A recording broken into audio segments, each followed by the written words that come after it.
السلام عليكم ورحمة الله وبركاته. الحمد لله والصلاة والسلام على رسول الله وعلى آله وأصحابه عباد الله، أما بعد. فقد قال الله تعالى في كلامه القديم الفرقان المجيد: أعوذ بالله من الشيطان الرجيم، بسم الله الرحمن الرحيم. الرحمن علم القرآن خلق الإنسان علمه البيان صدق الله العظيم. عن ابن عمر رضي الله تعالى عنهما أنه قال: أن رسول الله صلى الله عليه وسلم قرأ سورة الرحمن أو قرئت عنده، فقال رسول الله صلى الله عليه وسلم: ما لي، أو كما قال عليه الصلاة والسلام. صدق النبي صلى الله عليه وسلم. அளவற்ற அருளாளன், நிகரற்ற நிறைந்த அன்பாளன், எல்லாம் வல்ல அல்லாஹுவின் திருப்பெயரை போற்றி அகில உலகத்திற்கு அருட்கொடையாக அருளப்பட்ட அண்ணல் நபிகள் நாயகம் ஸல்லல்லாஹு அலைஹி வஸல்லம் அவர்களை போற்றி எனதுரையை ஆரம்பம் செய்கின்றேன். அன்பிற்கினிய அல்லாஹுவின் நல்லடியார்களே, தாய்மார்களே, அன்பு சகோதரிகளே, அல்லாஹுவின் மகத்தான கிருபையினால் நமது ராமையின் பட்டியில் இயங்கிக் கொண்டிருக்கக்கூடிய ராபியத்துல் பசரியா நிஸ்வான் அரபிக் கல்லூரியின் 4ஆம் ஆண்டு பட்டமளிப்பு விழா இந்த இனிய மாலை பொழுதில் இறை இல்லத்தில், இறை இல்ல வளாகத்தில் இனிதே நடைபெற்று வருகிறது. அல்ஹம்துலில்லாஹ். கண்ணியமிக்கவர்களே, எல்லாம் வல்ல அல்லாஹ் அல் குர்ஆனிலே சூரத்துர் ரஹ்மான் என்ற ஒரு அத்தியாயம் இருக்கிறது. 55வது வரிசையில் 78 வசனங்களை கொண்ட அர் ரஹ்மான் என்ற ஒரு அத்தியாயம். இந்த அத்தியாயம் மக்காவில் இறங்கியதா, மதீனாவில் இறங்கியதா என்று பார்த்தால், நீங்கள் குர்ஆனை திறந்து படித்து பார்த்தால் சூரத்துர் ரஹ்மான் மதனி என்று வரும். இது இப்னு அப்பாஸ் ரலியல்லாஹு அன்ஹுமா அவர்களுடைய கருத்து. ஆனால் ஜாபிர் ரலியல்லாஹு அன்ஹு, இப்னு உமர் ரலியல்லாஹு அன்ஹுமா, இமாம் குர்துபி இவர்களுடைய கருத்து என்னவென்று சொன்னால், இந்த ரஹ்மான் எனும் இந்த சூரா மதனி அல்ல, மக்கி என்று அவர்கள் வாதாடி, இமாம் குர்துபி ரஹ்மத்துல்லாஹி அலைஹி அவர்கள் 2 நபிமொழிகளை ஆதாரமாக எடுத்து சொல்லுகிறார்கள். ஒன்று, ஜாபிர் ரலியல்லாஹு அன்ஹு அவர்கள் அறிவிக்கக்கூடிய ஒரு செய்தி திருமிதியிலே பதிவு செய்யப்பட்டிருக்கிறது. இரண்டாவது, இப்னு உமர் ரலியல்லாஹு அன்ஹு அவர்கள் அறிவிக்கக்கூடிய செய்தி பஸ்ஸார் என்னும் நபிமொழி தொகுப்பிலே பதிவு செய்யப்பட்டிருக்கிறது. ஜாபிர் ரலியல்லாஹு அன்ஹு அவர்கள் அறிவிக்கக்கூடிய செய்தியில நபி ஸல்லல்லாஹு அலைஹி வஸல்லம் அவர்கள் தமது தோழர்களிடத்திலே வந்து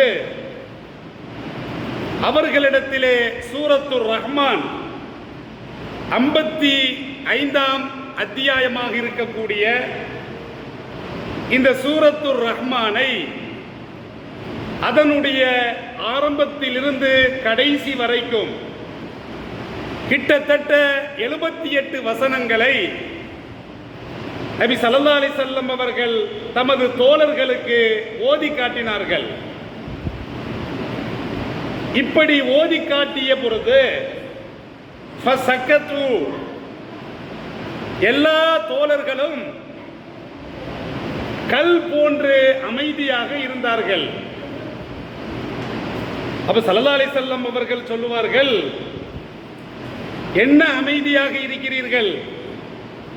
ஃபகால ரசூலுல்லாஹி ஸல்லல்லாஹு அலைஹி வஸல்லம், லகத் கரஅதுஹா அலல் ஜின்னி லைலத்தல் ஜின்னி. அதாவது ஸல்லல்லாஹு அலைஹி வஸல்லம் அவர்கள் ஜின்களுக்கு குர்ஆனுடைய வசனங்களை கற்றுக் கொடுத்தார்கள், மார்க்கத்தை கற்றுக் கொடுத்தார்கள். அந்த நிகழ்வுக்கு லைலத்துல் ஜின்னு என்று சொல்லப்படுகிறது. அந்த ஜின்களுக்கு குர்ஆனை, மார்க்க ஞானங்களை ஸல்லல்லாஹு அலைஹி வஸல்லம் அவர்கள் கற்றுக் கொடுத்த பொழுது சூரத்துர் ரஹ்மானைத்தான் கற்றுக் கொடுத்தார்கள். இதைத்தான் ஸல்லல்லாஹு அலைஹி வஸல்லம் அவர்கள் சொல்லுவார்கள், ஜின்களுக்கு குர்ஆனை கற்றுக் கொடுத்த அந்த இரவில் நான் இந்த சூறாவைத்தான் ஓதினேன்.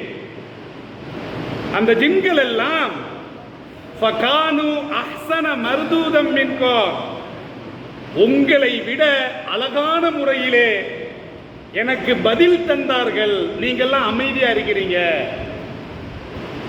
ஸல்லல்லாஹு அலைஹி வஸல்லம் அவர்கள் சொல்றாங்க, எப்படி பதில் தந்தார்கள்? குன்து குல்லமா அதைது அலா கௌலிஹி ஃபபி ஐயி ஆலாஹி ரப்பிக்குமா துகذிபான்.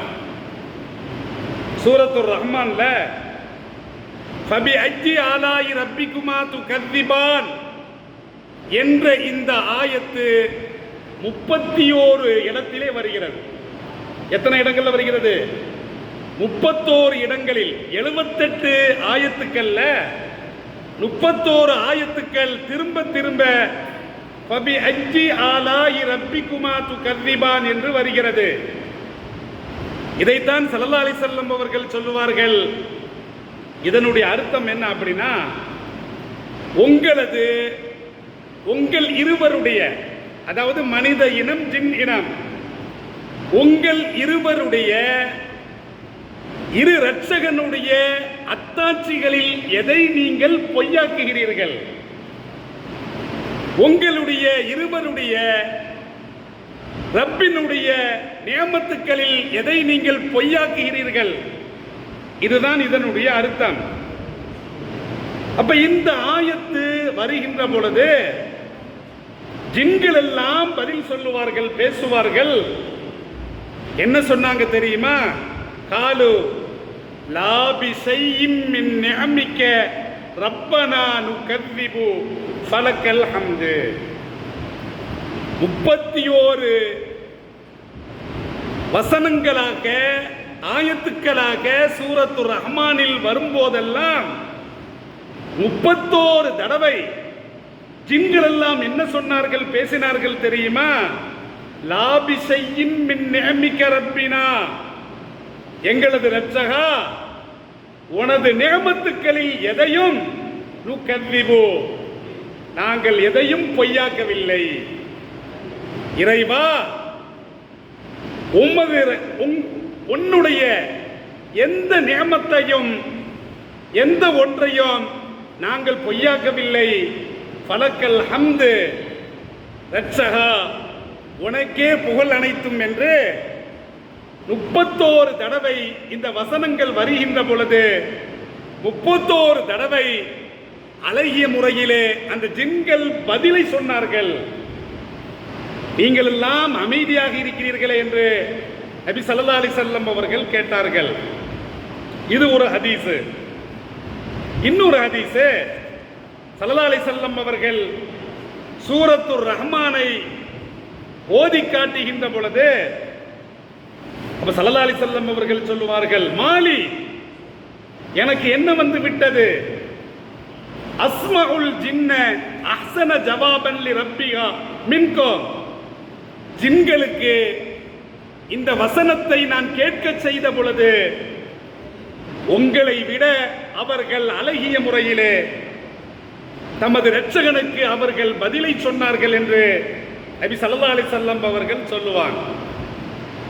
அப்ப லைலத்துல் ஜின்னு என்ற இந்த நிகழ்வு மக்காவிலே நடந்தது. எனவே இந்த சூரா என்பது மக்கா, மக்கி என்று இமாம் குர்துபி அவர்கள் சொல்லுவார்கள். இந்த சூராவை அல்லாஹ் ரப்புல் ஆலமீன் அர் ரஹ்மான் என்று ஆரம்பிக்கிறான். கண்ணியமிக்கவர்களே, அப்ப அர் ரஹ்மான் என்று ஆரம்பிக்கின்ற பொழுது அல்லாஹ்விற்கு அழகிய திருநாமங்கள் 99 திருநாமங்கள் இருக்கின்றன. அதிலே ஏற்றமானது, உயர்வானது அர் ரஹ்மான் என்ற ஒரு திருப்பெயர். மக்கா காபிர்களுக்கு அல்லாஹ்வுடைய அழகிய இந்த பெயர் அவர்களுக்கு தெரியாது. ரஹ்மான் என்ற இந்த பெயர் தெரியாது. அளவற்ற அருளாளன், இந்த உலகத்தில் நல்லோருக்கும் பொல்லோருக்கும் அருள் பாலிப்பவன், இதுதான் இதனுடைய அர்த்தம். அப்ப மக்கா வாசிகள், அந்த குஃபார்கள், ஒமர் ரஹ்மான், ரஹ்மான் என்று நீங்கள் சொல்லுகிறீர்களே, ரஹ்மான் என்றால் என்ன என்று தெரியாமல் இருந்த பொழுதுதான் எல்லாம் வல்ல அல்லாஹ் இந்த சூராவை இறக்கி வைக்கிறான். ரஹ்மான் என்று சொன்னால் அது அல்லாஹ்வுடைய திருப்பெயர் அர் ரஹ்மான். எப்படிப்பட்ட ரஹ்மான் தெரியுமா? அல்லமல் குர்ஆன், அவன்தான் குர்ஆனை கற்றுக் கொடுத்தான். அப்படிப்பட்ட ரஹ்மான். ஸல்லல்லாஹு அலைஹி வஸல்லம் அவர்கள் அந்த மக்களுக்கு அல்லாஹ்வுடைய அழகிய இந்த திருப்பெயரை அவர்கள் புரிய வைக்கிறார்கள். அப்ப கண்ணியமிக்கவர்களே, அப்ப குர்ஆனை கற்றுக் கொடுப்பதனுடைய அந்த தேட்டமும், குர்ஆனை பக்கம் மக்களை அழைப்பதின் பக்கமும் இருக்கக்கூடிய அந்த தாவா பணியும் இறைவனுடைய ரஹ்மத்தாக இருக்கிறது, இறைவனுடைய அற்கொடையாக இருக்கிறது. கண்ணியமிக்கவர்களே, எனவே தான் எல்லாம் வல்ல அல்லாஹ் அர் ரஹ்மான் என்று ஆரம்பித்து அல்லமல் குர்ஆன் என்று முதலாக பேசுகிறான். இந்த சூரத்து ரஹ்மான்ல நீங்க பார்த்தீங்கன்னா தீன் சம்பந்தமான ரஹமத்துக்கள், பரக்கத்துக்கள், உலகம் சம்பந்தமான ரஹமத்துக்கள், பரக்கத்துக்கள், மறு உலகம் சம்பந்தமான அந்த ஹைர் பரக்கத்துகள், இப்படி ஏராளமான பட்டியல்களை எல்லாம் அல்ல அல்லாஹ் சூரத்து ரஹ்மானிலே அழகிய முறையிலே சொல்லி காட்டுகிறான். கண்ணியமிக்கவர்களே, இங்கே நாம் கவனிக்க வேண்டியது என்ன அப்படின்னா, அல்லாஹ் தமது அற்கொடைகளை, தமது ஹைறுகளை, பரக்கத்துக்களை இந்த சூறாவில் பேசி வருகின்ற பொழுது முதலாக இறைவன் பேசியது அல்லமல் குர்ஆன். அவன்தான் குர்ஆனை கற்றுக் கொடுத்தான். அப்ப அல்லாஹ்வுடைய நியமத்துக்கள்ல, அல்லாஹ்வுடைய ஹைர் பரக்கத்துக்கள்ல முதன்மையான இடம் இந்த உலகத்திலும் சரி, நமது மார்க்கத்திலும் சரி, மறு உலகத்திலும் சரி, மிகப்பெரிய நியமத்து என்னது? அல் குர்ஆன். கண்ணியமிக்கவர்களே, இந்த குர்ஆனில் தான் மனிதனுடைய வாழ்க்கை அமைந்திருக்கிறது. இந்த குர்ஆனில் தான் மனிதனுடைய உலக வாழ்க்கை, மறு உலக வாழ்க்கை, இந்த தீன் என்பது இந்த குர்ஆனில் தான் இருக்கிறது. இந்த குர்ஆனுடைய கல்வியில் தான் இருக்கிறது. இந்த குர்ஆனை விட்டுவிட்டு இந்த உலகத்தை நீங்கள் எங்குமே தேட முடியாது.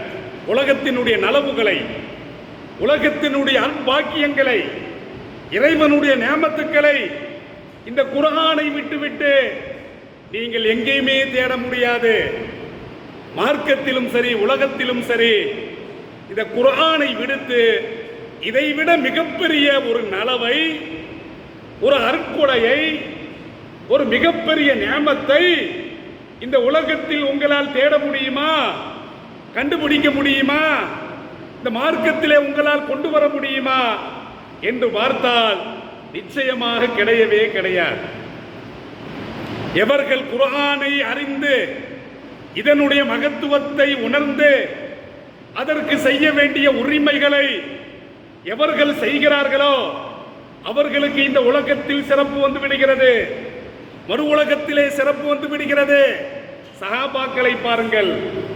கைருக்கும் மன் தஅல்லமல் குர்ஆன வ அல்லமா, ஸல்லல்லாஹு அலைஹி வஸல்லம் அவர்கள் சொல்லுகின்ற பொழுது உங்களில் சிறந்தோர் யாரை சொன்னார்கள்? குர்ஆனை தானும் கற்று அதனை பிறருக்கும் கற்றுக் கொடுக்கிறாரே அவர்தான் சிறந்தவர். இந்த உலகத்தில் ஆட்சி அதிகாரத்தில் இருக்கக்கூடிய மாமன்னர்களை பற்றி பேசவில்லை, அவர்களுடைய பதவிகளை பற்றி பேசவில்லை.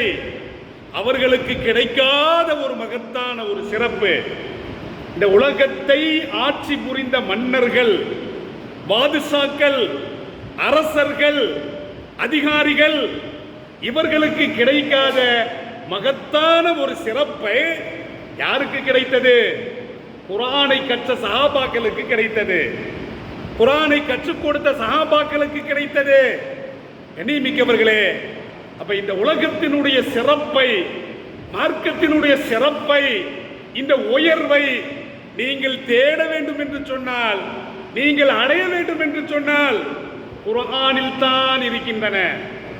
குர்ஆன் போதிக்கிற கல்வியில் தான் இருக்கின்றன, வேற எங்கேயுமே கிடையாது என்பதனை எல்லாம் வல்ல அல்லாஹ் சூரத்துர் ரஹ்மான்ல தமது முதல் அருட்கொடையாக அல்லமல் குர்ஆன், அவன் தான் குர்ஆனை கற்றுக் கொடுத்தான் என்று குர்ஆனை முக்கியத்துவம் படுத்துகிறான், குர்ஆனை முன்னிலைப்படுத்துகிறான். கண்ணியமிக்கவர்களே, நீங்க இங்க பாருங்க, அல்லமல் குர்ஆன், இறைவன் குர்ஆனை கற்றுக் கொடுத்தான். இந்த அரபி இலக்கணம் படிக்கிறவங்களுக்கு தெரியும், அல்லம என்பதற்கு ரெண்டு மஃபூல் வரும். அதாவது செய்வினை, ஃபாயில்னா செய்வினை. இறைவன் ஆசானாக இருந்து குர்ஆனை கற்றுக் கொடுக்கிறான், அந்த இல்மை கற்றுக் கொடுக்கிறான். அப்ப இறைவன் ஃபாயில், இறைவன் அந்த செயலில் ஈடுபடுகிறான். அப்ப ரெண்டு செயல்பாட்டு வினை. இறைவன் கற்றுக் கொடுக்கிறான் எதை? குர்ஆனை. இது ஒரு செயல்பாட்டு வினை மஃபூல். இன்னொரு செயல்பாட்டு வினை வரும். இறைவன் கற்றுக் கொடுக்கிறான் குர்ஆனை, யாருக்கு கற்றுக் கொடுத்தான்? வருமா இல்லையா? அப்ப இறைவன் கற்றுக் கொடுக்கிறான் குர்ஆனை, யாருக்கு குர்ஆனை கற்றுக் கொடுத்தான்?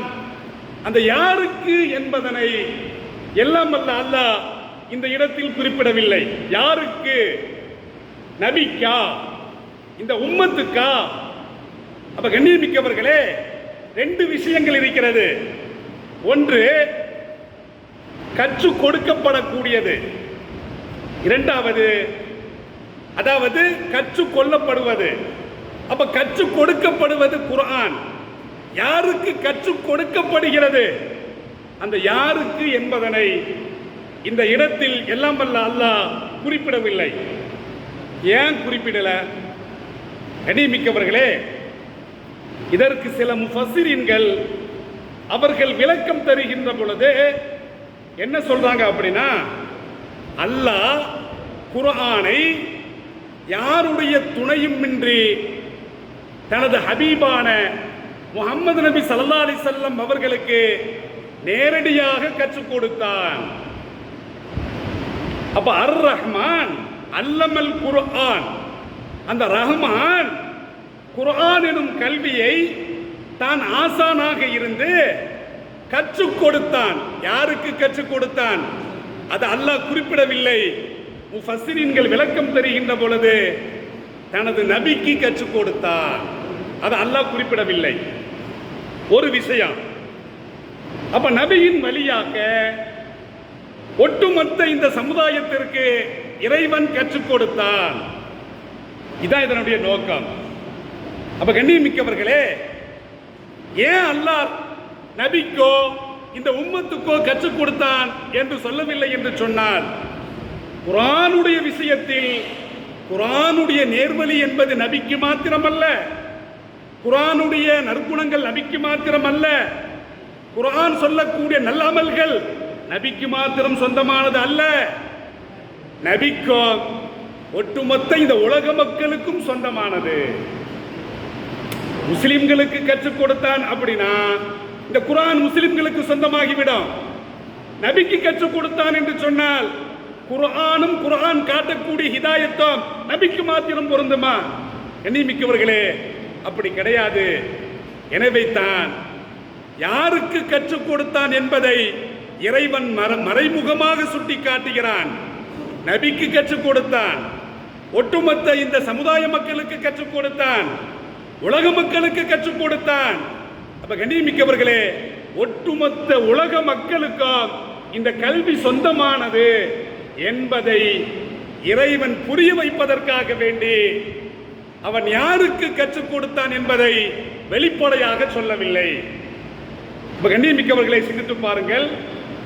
அதற்கு அடுத்து அல்லாஹ் சொல்வது பாருங்கள், ஹலக்கல் இன்சான். அதற்கு அடுத்து அல்லாஹ் என்ன சொல்றான்? மனுஷனை படைச்சான். குர்ஆனை கற்றுக் கொடுத்தான், மனுஷனை படைச்சான். மனித படைப்பு முந்தியா, அந்த படைக்கப்பட்ட மனிதன் குர்ஆனை கற்றுக்கொண்டது முந்தியா? கண்ணியமிக்கவர்களே, இந்த சின்ன குழந்தை மக்தபுக்கு வருது, அலிஃப் பா என்று ஓதுகிறது, குர்ஆனை ஓதுகிறது. இந்த குழந்தை பிறந்தா தானே குழந்தை குர்ஆனை ஓத முடியும். இல்லாத குழந்தை குர்ஆனை ஓத முடியுமா? அப்ப அல்லாஹ் என்ன சொல்லி இருக்கணும் அப்படின்னா, அர் ரஹ்மான், ரஹ்மான் என்பவன் ஹலக்கல் இன்சான், மனுஷனை படைச்சான். அதுக்கப்புறம் அல்லமல் குர்ஆன், அந்த மனுஷனுக்கு குர்ஆனை கற்றுக் கொடுத்தான். அப்படிதான் வர வேண்டும். ஆனா அல்லாஹ் என்ன சொல்றான்? ரஹ்மான் அல்லமல் குர்ஆன், குர்ஆனை கற்றுக் கொடுத்தான். பிறகு அல்லாஹ் சொல்லுகின்ற பொழுது மனுஷனை படைச்சான். எது முந்தி? எப்படி முந்தி வர வேண்டாம்? மனுஷனை படைச்சான், படைச்ச தாம் படைப்பினத்திற்கு குர்ஆனை கற்றுக் கொடுத்தான் என்று சொல்வதற்கு பதிலாக மனுஷ படைப்பை பிற்படுத்தி அகில உலகத்தின் சிறப்பான அருட்கொடையாக இருக்கக்கூடிய அல்லாஹ்வுடைய நேமத்தாக இருக்கக்கூடிய குர்ஆனை முற்படுத்தியிருக்கிறான் என்று சொன்னால் குர்ஆன் தான் முக்கியம், மனுஷ படைப்பு முக்கியம் அல்ல. அப்ப கண்ணியமிக்கவர்களே, அப்ப முக்கியம் என்பது குர்ஆன் தானே தவிர மனிதன் அல்ல. அப்ப முதலாவது குர்ஆன் என்பதை தான் எல்லாம் வல்ல அல்லாஹ் உருப்படுத்தி சொல்லி காட்டுகிறான். அப்ப கண்ணியமிக்கவர்களே, இன்னொரு வசனத்தில் அல்லாஹ் சொல்லுகின்ற பொழுது ஒமா ஹலக்கத்துல் ஜின்ன வல் இன்ஸ இல்லா லியஅபுதூன்.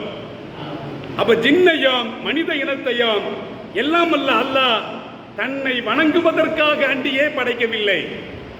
அப்ப வணக்கம் செய்யணும், தொழணும், நோன்பு வைக்கணும், ஹஜ்ஜு செய்யணும் அப்படின்னா என்ன இருக்கணும்? இல்மு இருக்கணும். அப்ப கண்ணியமிக்கவர்களே, இல்மு இருந்தா தான் தொழ முடியும். அப்ப மனுஷனுடைய படைப்பு என்பது இறைவனை வணங்க வேண்டும் என்று சொன்னால் அதற்கு அடிப்படை இல்மு. எனவே தான் மனுஷனை விட மிக முக்கியமானது குர்ஆன் என்பது. அப்ப கண்ணியமிக்கவர்களே, குர்ஆனுக்காக மனுஷனை படைச்சான், மனுஷனுக்காக குர்ஆனை படைக்கவில்லை. எனவே அல்லாஹ்வுடைய அற்கொடைகளில் மிகப்பெரிய அற்கொடை, முதன்மையான அற்கொடை அது குர்ஆன் என்பதை இந்த வசனத்தின் போங்கின் வழியாக அல்லாஹ் ரப்புல் ஆலமீன் சொல்லிவிட்டு குர்ஆனுடைய அந்த நேமத்திற்கு பிறகு மனுஷனுக்கு வழங்கப்பட்ட ஏராளமான நியமத்துக்களை சூரத்து ரஹ்மான்ல சொல்றான். அந்த நியமத்துக்களில் முதன்மையானது அல்லமகுல் பயான். எல்லாம் அல்ல அல்லாஹ் மனுஷனுக்கு பேசும் விளக்கத்தை கற்றுக் கொடுத்தான். அப்ப இந்த உலகத்தின் இருப்பை தக்க வைக்க வேண்டும் என்று சொன்னால், வாழ்வாதாரத்தை பார்த்துக்கொள்ள வேண்டும் என்று சொன்னால், இந்த உலகத்தில் வாழ வேண்டும் என்று சொன்னால், பயான் பேச்சு, தெளிவான பேச்சு, தெளிவான சிந்தனை அது தேவைப்படுகிறது. இந்த உலகத்தினுடைய எல்லா நியமத்துக்களை விட மனுஷன் பேசுறது அதுதான் பெரிய நியமத் என்று அந்த போங்கிலே எல்லாம் அல்ல அல்லாஹ் ஆரம்பிக்கிறான். எனவே இந்த உலகத்தை விட சிறந்தது, மனித படைப்பை விட சிறந்தது அல்லாஹ்வுடைய கலாம் ஷரீஃப். எனவே தான் ரஹ்மான் தனக்கு பின்னால் குர்ஆனை சொன்னான், குர்ஆனை கற்றுக் கொடுத்தான் என்று சொன்னான். அந்த குர்ஆன் வழி கல்வியே இந்த உலகத்தின் மிகப்பெரிய நியமத்து. அதை நமது மதரசாவில் போதிக்கப்படுகிறது, நமது மக்தப் மாணவர்களுக்கு போதிக்கப்படுகிறது. குர்ஆனில் தான் எல்லாம் அல்ல கல்வி இருக்கிறது. எனவே குர்ஆனை விடுத்து இந்த உலகத்தில் எதையும் தேட முடியாது, தீனில் எதையும் தேட முடியாது, மார்க்கத்தில் எதையும் தேட முடியாது, மறுமையில் எதையும் தேட முடியாது. முதலாக கலாம் ஷரீஃப், அதுதான் எல்லா நிஸ்வான் மதரசாக்களிலும் அதனுடைய அர்த்தங்கள், அதனுடைய விளக்கங்கள் ஓதி கொடுக்கப்படுகிறது. காலம் முழுவதும் கியாமத் நாள் வரைக்கும் இந்த குர்ஆனுடைய கல்வியை எல்லாம் அல்ல அல்லாஹ் மங்காமல் இருப்பதற்கு அகில உலக மக்களுக்கும் அது காட்டக்கூடிய நேர்வழிகளை எல்லாம் அல்ல அல்லாஹ் உலக மக்களுக்கு எடுத்துரைப்பதற்கு நம்மின் மூலமாக கிருபை செய்வானாக. வாஹிரு தஅவானா அனில் ஹம்துலில்லாஹி ரப்பில் ஆலமீன். அஸ்ஸலாம் அலைக்கும் வரஹ்மத்துல்லாஹி வபரகாத்துஹு.